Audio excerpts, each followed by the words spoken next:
Na rappelé nous que na plateau Toyambi, les deux hommes de Dieu, les prophètes Jean Cherche, na le pasteur Jean-Paul Senga Louye Dissa. Voilà. Donc, bako lobela biso na mama na likam na wetali les soupers bilei ya pourquoi. L'homme de Dieu mona na Nzambe yo ndekoupe ozi biso sikoyo tinda mituna na yo na SMS na ba numéro ozali affiché wana bako répondre na bosenga na biso restez branchés toujours chaque vendredi na 21h juste pe lundi na 9h juste rediffusion il y a émission na bino bosolo na bonzambe. To est-ce qu'on a deuxième partie il y a masolo na biso ya lelo ozalaka mituna pe biano. Basanza bi batamboli moko na moko a exposer biso na Itali les soupers. Mais ils appellent ba mituna oyo pe zeko kutuna manabanda ku place bovandi boni pe boyeba ba fongoli mingi les soupers bilei tout ça. Mais mingi pe ba comprendre té parce que tout ça pe na bino o Barolanda mingi ba critiquer prophète de Dieu Jean Cherche. Botamboli mingi awa na sujet ozali sur le souper. Mais ndeko aza ko comprendre jusque là alingi ayeba bilei yango oba kolobela ya pourquoi ezali fufu bat baliaka na pourquoi ou bien ezali bilei nini boya kolobela précisément pour ba comprendre na ta otozali pe bilei yango ezali bilei nini. Voilà. Merci beaucoup. Je crois na koloba et aussi to flashaki que bilei ezali loba na Nzambe. Moni Yesu asalaki symbole ya bilei wana azuli pabuki alibeza musuni bolia azui kopa 20 alobi eza masanga bomela masanga oyo eza makila na ngai bomela makila bolia musuni na kozala kati na bino na kusekuse bino au dernier jour et bilei tozolo bankolo alobi nazo beta na ekuke wana na utaki comme très vaste eza ekuke anda kwa mutute ekuke c'est le cœur ko beta c'est prêcher pe ko fongola c'est croire on dit meli uzana foi alors bilei n'est autre chose que la parole qui est constituée par la viande et le sang parce que l'écriture ezaka pate mobimba o il fallait oyo ba kata makile tanga Yesu nda lobi yango soki mutu ale musuni na ngai ameli makila na ngai na zala kati na ye ezali likomi neti biso ba juif to kolia viande to fete monte comment monte dit amen ne to souper boye souper dit amen papa o tianya makati so ezo tanga kata kingo makile tanga c'est-à-dire l'écriture doit être égorgée tout même sa pensée qui est cachée.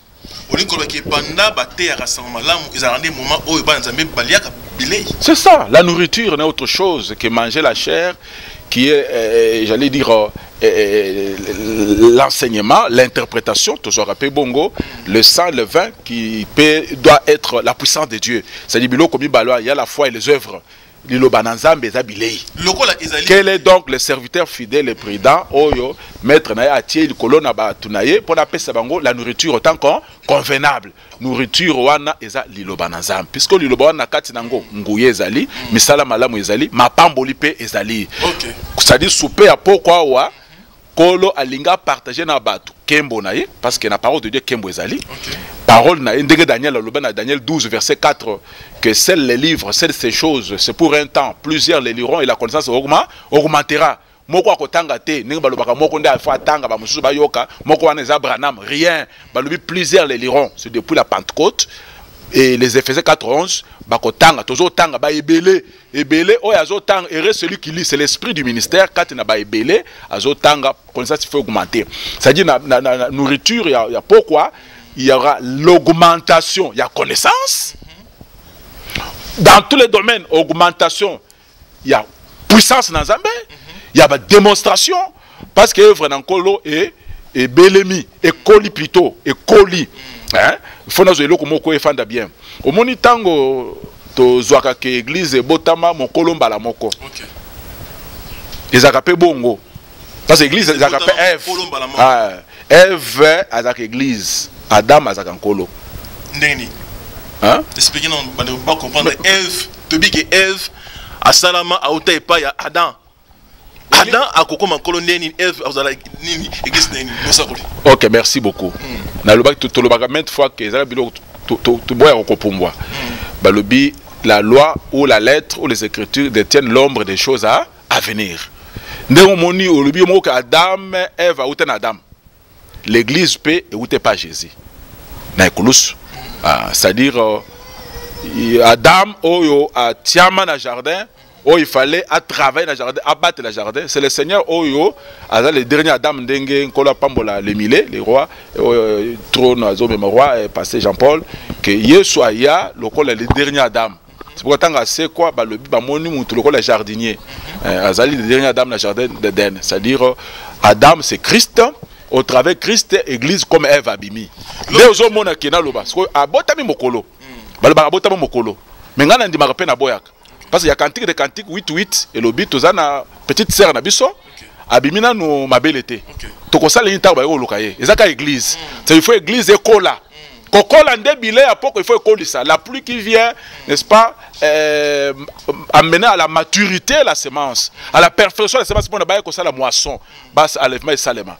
C'est-à-dire mais Ève wana peso ko continue na kata Ève. Ève pe akola.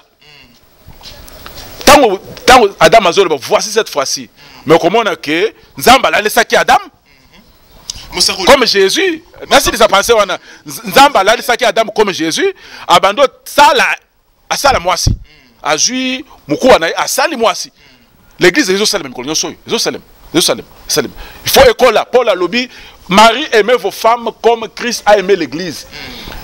Il les sanctifie par la parole après l'avoir lavé par l'eau de baptême. Pour l'église ouane et paraître, à faire paraître l'église au devant de lui, une église glorieuse. Paul le col à Mosako, l'abandon mon église n'a tongo net ezaki na gloire te.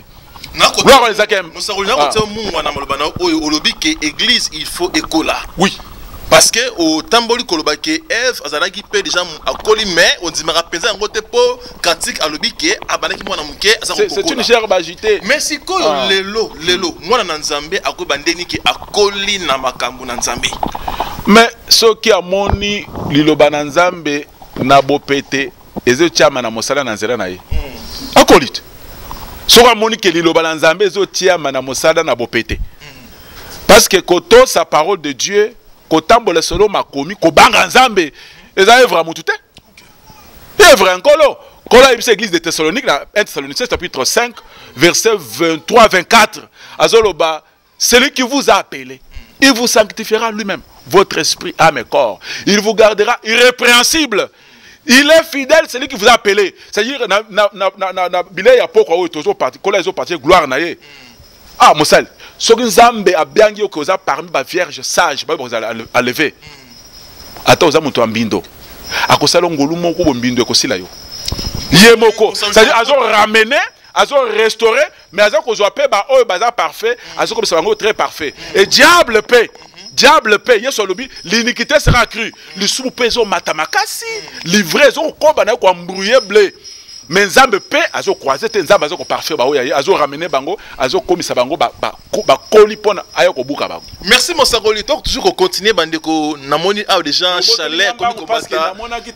Mosala tambola qui fallait tout récupérer biloko moko tozongela mon sagoli makamze belé parce que na télévision il y a des kambo yangonga na télévision il y a des kamangonga bandeko bote na ba SMS na bino na numéro zali affiché wana émission na bino bosolo na bonzambe na mo des gens chaleur comme combattant l'homme de Dieu pasteur Jean-Paul Senga église oyo ba singi balia bilei ya kitoko bilei o sengeli natan o tozali l'homme de Dieu bilei yango o église il faut Elia ezali nanu nini parce que to mona lelo miracle eko makasi ba mateya mutu asako bima na spécialité na ye na kat na mateya ngai spécialiste ya robotisa ngai spécialiste ya délivrance ngai ba prière ngai boy ngai bénédiction c'est le pasteur de l'Éternel le message aux ali destiné ya tant d'histoires ali message ni nalingi naloba boye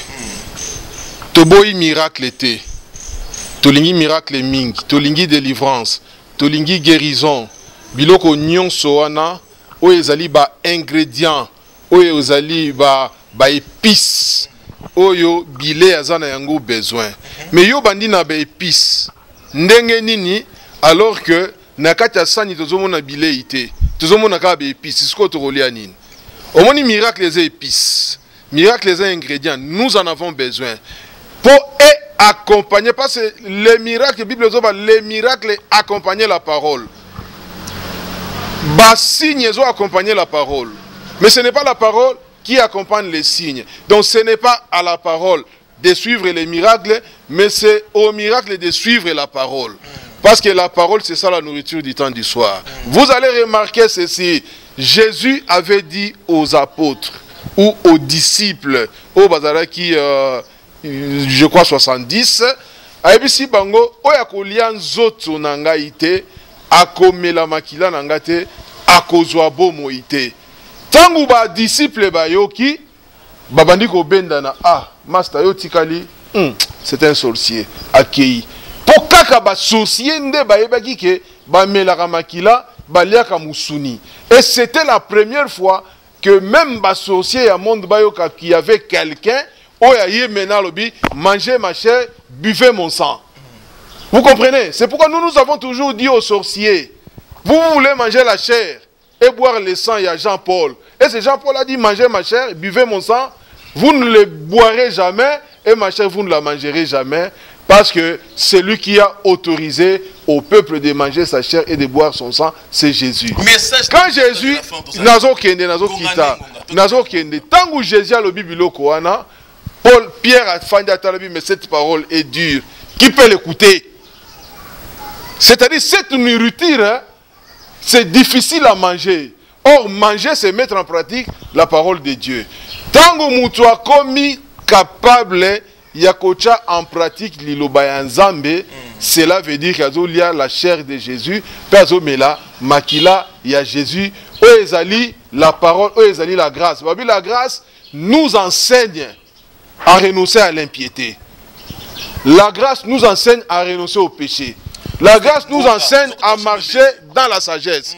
La grâce nous enseigne à marcher dans les piétés. Cela veut dire que Mouto azali kolia bile ya pourquoi? Parce que bilei ya pourquoi nazo préciser ezana ebandeli ezana suka nango. Bilei ya sukri ebandeli nango c'est la repentance et la conversion. Parce que première prédication à Jésus, repentez-vous, convertissez-vous. Première prédication à Jean-Baptiste, repentez-vous, convertissez-vous. Première prédication il y a Paul, non, il y a Pierre, repentez-vous, convertissez-vous. Parce que le message de Dieu et bandana repentance, c'est ce qui nous souffre dans la perfection. Spécialité et pas pasteur, ils ont raté. Ce qui nous a sali mutu grâce. Aye côté na kati église nabino. Yasa na ga soka tomboli loboko boye. Batu nyonso balali milimo mabe zo gange zo bima. C'est une bonne grâce. Que Dieu bénisse ces prédicateurs là. Mais si après que les esprits se soient manifestés, si après que les miracles se soient fait opérer, Batoubazo comme davantage pécheurs, ce qu'ils ont mangé, ce n'est pas la nourriture du temps du soir. Parce que Moutou a une spécialité, d'abord une spécialité, au Kangami, au Lobio, non, n'a roté la repentance, pour spécialité, ils allaient coacher la Batoumaboko, Batoumaba, mais Moutou, oh, Yonzamba, Pessie grâce, ce quoi bénédiction, les gens sont bénis. Même quand ils prêchent la bénédiction, on a mis ma baptiso si maman, bazo se repentir. Même ceux qui à l'obi na batuke aujourd'hui, les miracles vont se faire. Mité ma batone ezo bongwana. Parce qu'on n'est pas obligé dans une prédication oteya pendant oteya tous les versets de la Bible. Mais quand il prêche, même il y a toujours verset moko, Dieu est en train d'accomplir en même temps le verset Moussous Oyo cité. La prière de 9h à 18h, c'est que Okoki kobanda prière de 9h à 18h. Ceux qui sima ya prière wana fruit à repentance exacte, fruit à guérison exacte, à délivrance exacte, ça ne sert à rien. Il faut que tous les cultes que les gens font, toutes les prédications que les pasteurs prêchent, et même à repentance. Malheureusement, nous sommes au temps où, quand vous voulez amener les gens à la repentance, les gens refusent. Mais quand vous voulez amener les gens au péché, les gens acceptent. Voilà pourquoi Dieu veut que les gens rentrent dans la nourriture il y a tant d'histoire qui est liée à la grâce. Parce que si vous croyez à la nourriture, on Zambazo ça n'atteint. Pourquoi? il les donne au travers, il y a un ministre naïe, lié par rapport à Ephésiens 4. En tout cas, ekoko kisamana bomo ya batu oyo prophète auti koloba okokoma na facilité ya kocha en pratique et loko Pierre aloba qui cette parole est Dieu qui peut l'écouter. Pourquoi je dis ça nazo chité parce que Pierre tant azoloba cette parole est Dieu qui peut l'écouter. Pierre n'était pas encore converti. Donc kotanga kombo Yesu za signe ya conversion te. Kozala dans une église za signe ya conversion te parce que Pierre avant que Yesu akufa Pierre n'était pas converti. Jésus lui a même dit ça à lui, Pierre, yo nga avant na kufa, avant ce soit la 2 fois. Oko renienga. Non, avant ce soit la 3 fois, oko renienga 2 fois. Vous comprenez? Pour la lobi nga ko renier yo te. Ko kufa na kufa même na yo. Mais Jésus savait que avant que ce soit la 2 fois, dans les 2 champs de Kokouana, ils ont bilé à ton bilé. Pourquoi? Merci, prof. Qu'est-ce que Jésus a dit dans Souka Pierre? À l'obia, Pierre, tel que tu es là, tu n'es pas converti. Vraiment, bandeko toujours n'engboza ko sentir déjà que awa chaleur c'est matimakasi botinda. Mituna na bino na banimero zali affiché émission na bino boso na bozambe moi na nzambe pasteur homme de Dieu yo olandi émission ozana besoin de participer bobenga na banimero wana to ya mepeyo au pestape point de vue na yo par rapport ya makamza koleka na 4 églises en Kolo. L'homme de Dieu le prophète Jean Chèche tozongi pa na to ko vraiment na suka pour la télévision ya likamangonga na ko ki otambola ki awa osemeki likambo ya Eli oyo na kotambola na ye bala musie 2 fois. Pena kula musaye wana olobike balambeli lipa na mabanga ya moto. Par là olingi olbanini mosako libino ba na ba terme moko donc oza moko compliqué par là olingi olbanini. Bon, na deuxième réveil ou dernier réveil oya souper pour l'église tobi manam to kende le bleu ba élu de Dieu. Mabanga ce sont les Éphésiens 4:11 des ministres. Moko la Pentecôte ba qui chauffer. Il faut pas chauffer biso le sous parce que Ézéchiel a mona les 4 animaux lion, veau, gombe, mutu na aigle.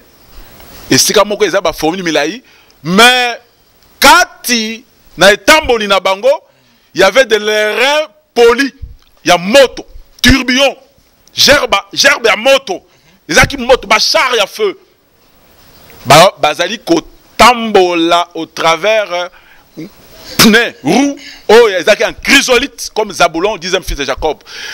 Bazo me matrone et s'incarna Kati na Ézéchiel. Événement wana et l'attention de Kati na Christ au travers les jours de la Pentecôte, na ministère et la parole. Parce que 4 animaux, à mon avis, bazo transporter trône. Oh, ils trône en couleur bleue ou ils ont grâce. Et il y que ils sont différents dans 4 êtres vivants aux gens mona bazala qui au milieu du trône et au devant du trône. Bazala ko monter garde. Bazala ko protéger. Mais awa et pas Ézéchiel bazo même trône wana c'est la bonne nouvelle du royaume qui doit être prêchée dans le monde entier pour servir de témoignage à toutes les nations puis viendra la fin. C'est l'évangile, le trône. Où est arc-en-ciel? Combattre le trône. Et lui, ngande na saboui na yebisa ni ozo na ngai ezana ba tei misusu ngana ko livrer na Satan. Oh, na jika kombo na emo bimba soki okotisi ye na pifo, je ne fais pas des avantages ngama makaba ko te ezaba ba classe te. Na zo le tomo pas nkolo. Na koloba yo ata oza tata 50, 60 ans, 80 ans. 80 ans na lobi na livré yo ndenga Paul a lobi même si un ange vient du ciel. Même si moi-même ce qui te elibino mboto mususu. C'est mince, c'est évangile mususu. Muto adnengo ni face à la maudit. Nous devons protéger Dina. Levi foi bimisepe. Il y a la bateau yo to ko livrer dans Satan. Ndenge bazo ta ba sultan wana, ba sala ba magie mai boye ba baluse komi boye. Nous devons protéger le trône qui est Abishag. Qui est la fille vierge qui couchait sur la poitrine de David. Oui, Salomon a récupéré l'église. L'église, c'est notre petite sœur. Nous devons veiller sur la croissance de ses mamelles. Pour la comme à la maturité. faut te protéger. Église à Kinshasa, pourquoi à Zalakate, ancien à Zalakate, évêque à Zalakate, bazar titre à évêque, bazar titre à archevêque, mais rôle de tout le monde à terre. N'a pas livré, évêque, bishop, passer sur Satan le diable. Car la média, ceux qui ont pour l'évangile à Jésus, personne n'a livré, parce qu'on a livré, on a fait accès diable, parce qu'au moins des places publiques. Parce que c'est une erreur. Pour l'église. Le lot bilamba est sacrificateur. Et c'est spirituel. C'est l'esprit. Ça, c'est jouer de l'église. Faut dire que ma maman, ma papa, ma sambé, ma chrétien, les élus de Dieu na kimia. Si dit qu'on a battu déjà, c'est ma baby. Soutan les autres côté l'église de Soutan les autres côté, il y a battu à Rome, les autres côté de l'église à Bissau. C'est sa sémence. Or, l'évangile, c'est la sémence incorruptible, vivante et permanente de la patriote à l'enlèvement. La parole des apôtres, les lots, le cri diminue. Voici l'époux. Nous avons présenté nourriture du soir, qui est l'époux, la parole apostolique. Oh yo, Pierre Sokwa sécule l'eau. Pierre Sokwa sécule l'eau. Jean Sokwa sécule l'eau. Il faut terre, terre.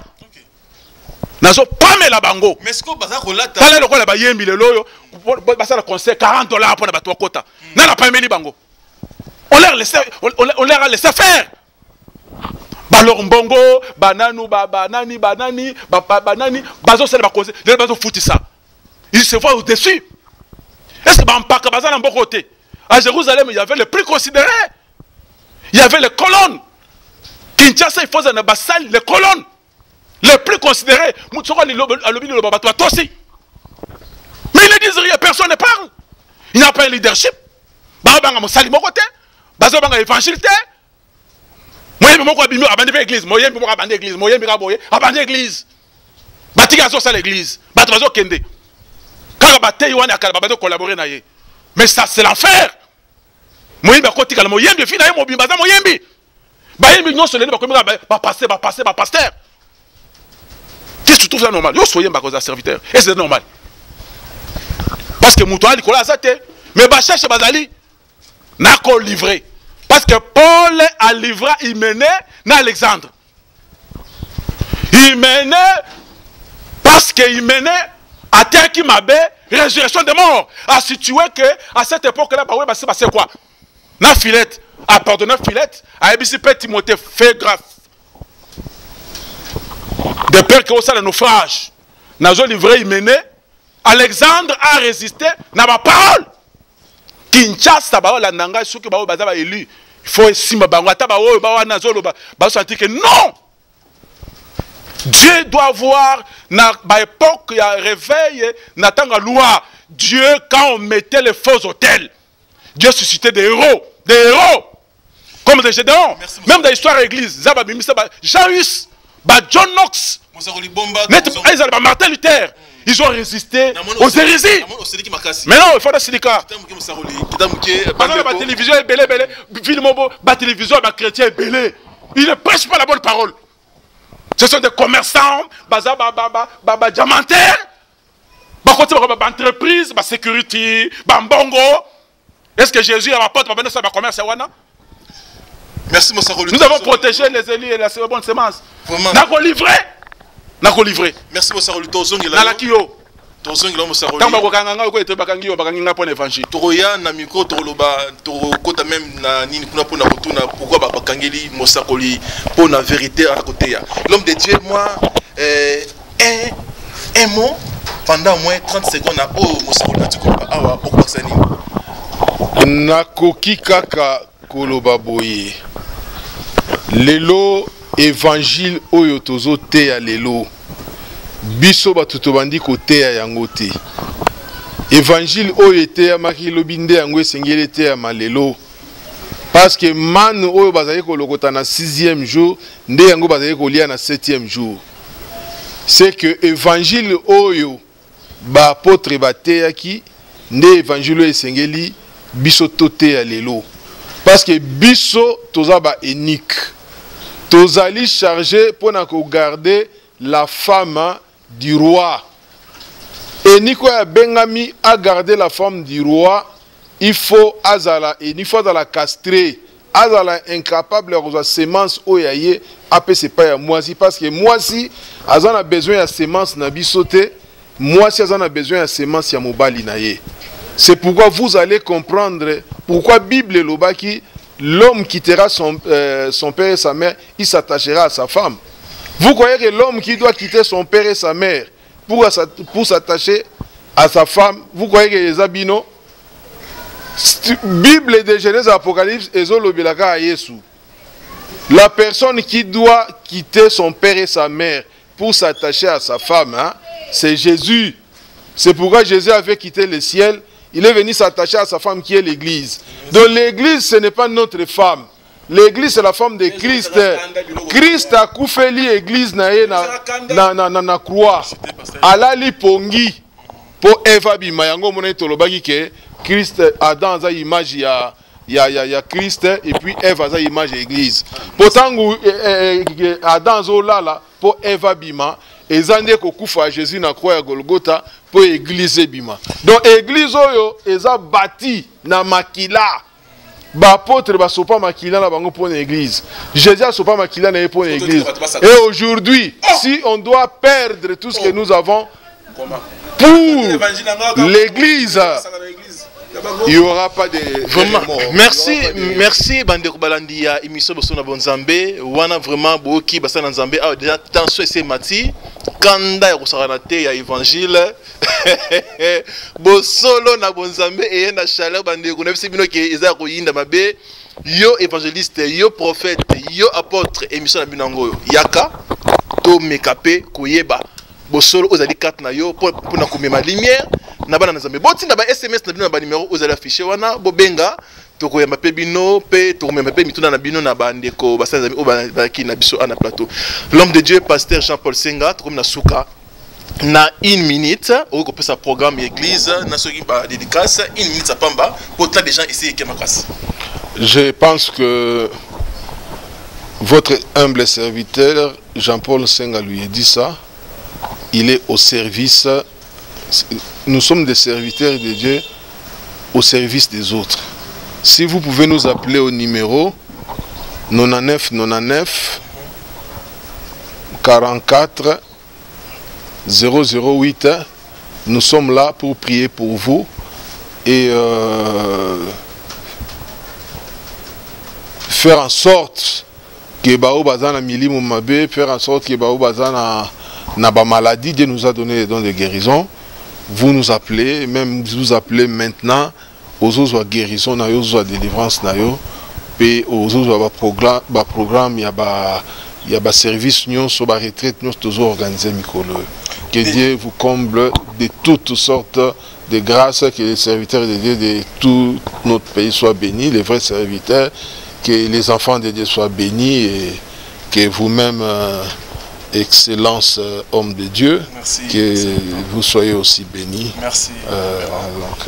Ok, merci Wana Zalaki Maluba Yasuka pour nous connaître lelo, pour nous montrer Nzambe le pasteur Jean-Paul Senga, mais tous en bango toujours mikolo yo pour nous kofungola parce que balobi ke trop c'est trop. Église ils ont kende wapi bato Senga ki batele maba lobe l'église ba hôtel maté. Bato Seigneur là qui va défendre l'évangile, va défendre té. Ba moni que église a kene na suka. Pour na ba biki non ndeko excellence makusa yaka to la musa bana na Nzambe, to la musa conscience ya bana na Nzambe pour ba comprendre place nini sur les ali, place nini paye, mabe ezali toujours dans votre chaîne EVTV avec les 2 semaines. Ngouma awande bosso na Bonzambe bolandango chaque vendredi na 21h juste pe lundi rediffusion nango na 9h juste. L'homme de Dieu le prophète Jean-Chest comme na suka n'habite ba programme aux anango pona bana na Nzambe pour l'église bana ba kolanda même numéro de téléphone au pesa bango.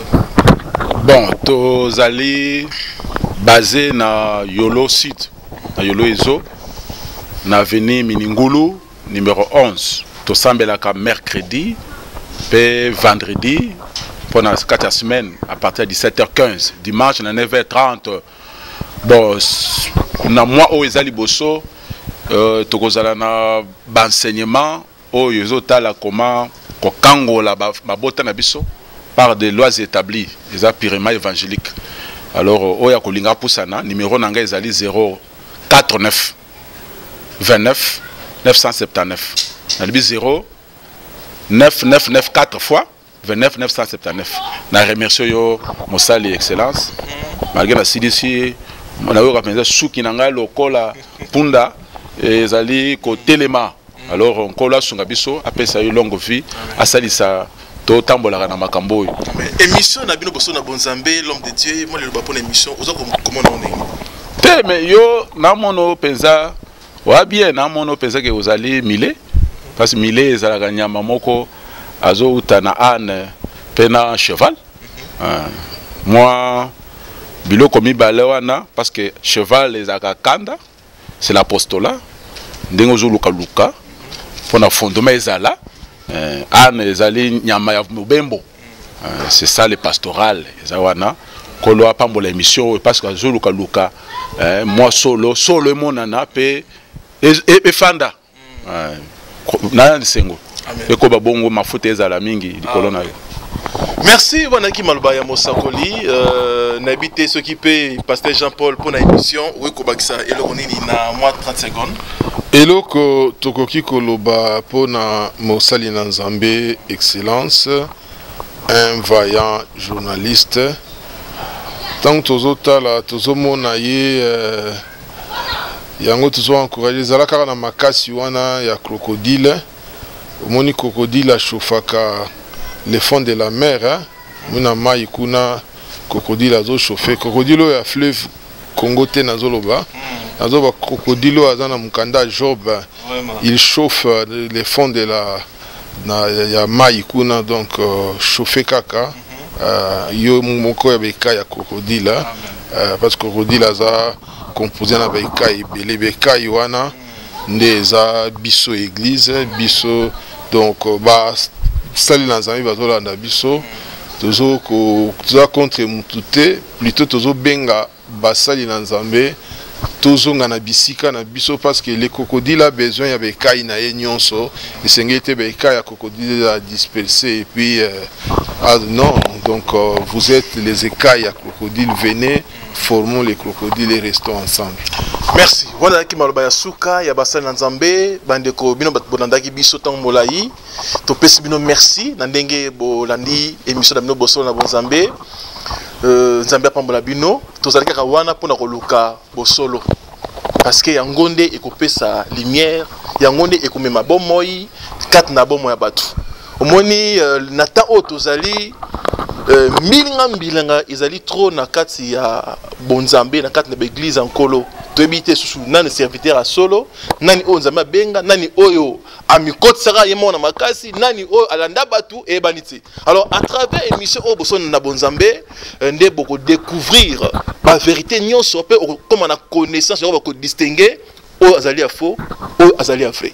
Et puis samaki na bino makosa excellence na sima caméra kuna tomoni Patrick Nzao o a réalisé qui émission lelo ceux qui bomoni ngape bien bobo sambote mingi merci mingi na les DG Semben Nguma ozali kuna na compte ya EVTV pona ko sunga ke samalamu oya solo eye bana e panzana na mokili mobimba na YouTube olanda biso na Zoom Congo Plus TV okomi bosolo na bonzambe okolanda émission oyo mobimba na yango pona kozape un plus. En tout cas ngana bino tutkali kokota na susu na édition zeliko ya so Yesu Masia azongite bambote belé na Judith Safi mama Edith Mapendo na Sergade Makusa. Merci beaucoup, à la prochaine. Émission na bino basa na Nzambe yangoyo bana na Nzambe bayembi yangoyo place sur autre bimisara bosolo tant comme Imabe tant vraiment comme Imabe et Jésus-Christ revient bientôt. Vraiment, merci Mingi Ndekonanga, excellent. Je ne savais pas que vous êtes intéressant comme ça. Ba église misusu même ba kitche zate. Mais passer la bimisi mbongo apese na mat, amisi mbongo apese na kat, abimisi mbongo na njangu apese. Aventure. C'est pourquoi nous devons attraper tous ces petits prophètes, les grands prophètes, les big prophètes qui sont les renards.